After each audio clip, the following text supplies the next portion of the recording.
And then Peter came and said to him in verse 21, ఆ తర్వాత పేతురు ఆయన యొద్దకు వచ్చి ఈ విధంగా అడిగాడు 21వ వచనం. Lord, how often shall my brother sin against me and I forgive him? You know, the Lord had been speaking about a brother who sins in verse 18. ప్రభువా, నా సహోదరుడు నా ఎడ్ల తప్పిదము చేసిన ఎడ్ల నేను ఎన్ని మార్లు అతన్ని క్షమించవలెను. మనం చూసినట్లయితే 18వ వచనంలో ఒక సహోదరుడు తప్పు చేయటం గురించి మనం చూస్తూ వచ్చాం. A brother who sins in the church. Maybe he hurt somebody. సంఘంలో పాపం చేసిన సహోదరుడు బహుశా ఎవరికైనా అతడు హాని చేసి ఉండొచ్చు. So Peter is asking a question. Well, supposing a brother keeps doing this, not just once, and how often shall my brother sin against me and I forgive him? అప్పుడు పేతురు ఈ ప్రశ్న అడుగుతూ ఉన్నాడు. ఒక సహోదరుడు ఒక్కసారి కాదు అలా పాపం చేస్తూ ఉంటే ఎన్ని మార్లు అతన్ని క్షమించాలి? Maybe he repents and comes back బహుశా అతడు పశ్చాత్తాపడి మారు మనసు పొంది మరలా తిరిగి వస్తాడు and says, I'm sorry, because the Lord said that we can forgive a brother if he repents and comes back. నన్ను క్షమించమని అడుగుతాడు. ఎందుకంటే ఇక్కడ ప్రభువు చెప్పింది ఏంటంటే, నీ సహోదరుడు మారు మనసు పొంది క్షమించమని అడిగినప్పుడు, ఈ వచనాన్ని మనం చూద్దాం. You to compare this verse with Luke chapter 17 and verse 3. లూకాసు వార్త 17వ అధ్యాయం 3వ వచనంతో దీన్ని పోల్చి చూద్దాం. Be on your guard, Jesus says. If your brother sins, rebuke him. That's similar to what we read here, Matthew 18:15. మీ విషయమే మీరే జాగ్రత్తగా ఉండుడి. నీ సహోదరుడు తప్పిదము చేసిన ఎడ్ల అతన్ని గద్దించుము. మత్తయి సువార్త 18వ అధ్యాయం 15వ వచనంలో మనం చూసినట్లుగా ఇక్కడ కూడా అలానే ఉంది. And if he repents, forgive him. అతడు మారు మనసు పొందిన ఎడ్ల అతన్ని క్షమించుము. Well, what if he doesn't repent? ఒకవేళ అతడు మారు మనసు పొందపోతే ఏంటి? So this is the question. How often shall my brother sin?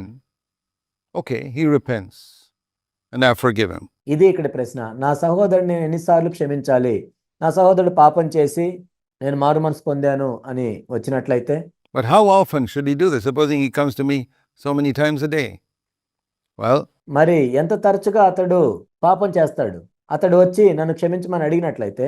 Jesus said, Peter, tried to be very gracious and say, shall I do that 7 times? ఇక్కడ పేతురు ఎంతో కృప కలిగి 7 సార్లు నేను క్షమించాలా అని అడుగుతున్నాడు ప్రభుతో. 7 times in a day? No, the Lord said. రోజుకి 7 సార్లు క్షమించాలా అంటే కాదని చెప్పాడు ప్రభు. 70 times 7. If you look at the parallel passage in Luke 17, it says here, if he sins against you 7 times in a single day. Luke 17 verse 4. ఇక్కడ లూకాసు వార్త 17:4లో మనం చూసినట్లయితే, అతడు ఒక దినమున 7 మార్లు నీ ఎడ్ల తప్పిదము చేసి 7 మార్లు నీ వైపు తిరిగి మారు మనసు పొందుతున్న ఎడ్ల అతన్ని క్షమించవలెను. 7 times in a single day. And if a day is, say, 12 to 14 hours, it means every 2 hours he does something wrong against you. ఒక్క రోజులో 7 సార్లు, రోజులో 12 నుంచి 14 గంటలు ఉన్నాయని మనం అనుకుంటే, అంటే దాదాపు ప్రతి 2 గంటలకు ఒకసారి నీ ఎడ్ల తప్పిదం చేసి నన్ను క్షమించమని అడిగినట్లయితే నువ్వు క్షమించాలి. Remember that. Every 2 hours he does something wrong and comes to you and says, I'm sorry. 2 hours later, he again does something similar and says, I'm sorry. గుర్తుంచుకోండి, ప్రతి 2 గంటలకు కూడా ఒకసారి వచ్చి నీ ఎడ్ల నేను తప్పిదం చేశాను క్షమించమని అడుగుతాడు. మరలా 2 గంటల తర్వాత వచ్చి నీ ఎడ్ల తప్పిదం చేశాను నన్ను క్షమించమని అడుగుతాడు. I repent. And after 2 hours again, by the time 3rd or 4th time comes, you can't even trust him. మరలా వస్తాడు. ఆ విధంగా 3వసారో 4వసారో వచ్చినప్పుడు అతన్ని నువ్వు నమ్మలేవు.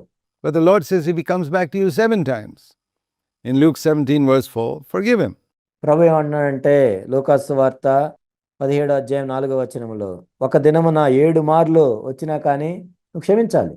And the apostle said in verse 5, oh Lord, increase our faith. అప్పుడు అపోస్తలులు ఏం చెప్పారంటే 5వ వచనంలో, మా విశ్వాసము వృద్ధి పొందించమని ప్రభుతో చెప్పారు. Please help us to believe that this guy is genuine when he comes back 7 times in a day. రోజులో 7 సార్లు ఈ వ్యక్తి వస్తే అతడు యథార్థంగా ఉన్నాడో లేదో నమ్మటానికి కావాల్సిన విశ్వాసాన్ని మాకు దయచేయమని అడుగుతున్నారు. Give us faith to believe that. It's very difficult to believe. దాన్ని నమ్మటానికి మాకు విశ్వాసం కావాలి. దాన్ని నమ్మటం ఎంతో కష్టం మాకు. That when he comes back the 7th time, he's genuine. అతడు 7వసారి వచ్చి అడిగినా కానీ అతడు యథార్థంగా ఉన్నాడో లేదో మేము తెలుసుకోవటానికి. So here we read in Matthew 18 similar words. How often shall I forgive him? Up to 7 times? In a day, perhaps? అదేవిధంగా పేతురు ఇక్కడ అడుగుతున్నాడు, నా సహోదరుడు నా ఇళ్ళ తప్పిదం చేసినాడు, నేను ఎన్ని మార్లు అతను క్షమించవలను? 7 మార్లు మట్టుగా ఒక రోజులో? And Jesus said to him, I don't say to you 7 times, but up to 70 times 7. అందుకు ప్రభు ఏం చెప్పారంటే 7 మార్లు మట్టుకే కాదు, 70 ఏళ్ల మార్లు మట్టుగా నీతో చెప్పుచున్నాను. 490 times in a day, he comes and asks for forgiveness. ఒక రోజులో 490 సార్లు వచ్చి క్షమించమని అడిగినట్లయితే Every few minutes, he repeats the same thing. He says, oh, I'm sorry, forgive me. ప్రతి కొద్ది నిమిషాల తర్వాత నన్ను క్షమించు అని నీ వైపు తిరిగి అడిగినట్లయితే Few minutes later, same thing. 490 times. What is the meaning of this? I mean, nobody does the same thing 490 times a day. Not even the worst husband and wife clash.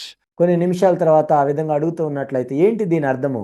ఏ ఒక్క వ్యక్తి కూడా 490 సార్లు ఆ విధంగా చేయరు. ఏ భార్య భర్త ఎంత సంబంధాలు ఘోరంగా ఉన్నా కానీ అన్నిసార్లు తప్పు చేయరు. Would be 490 times in a day.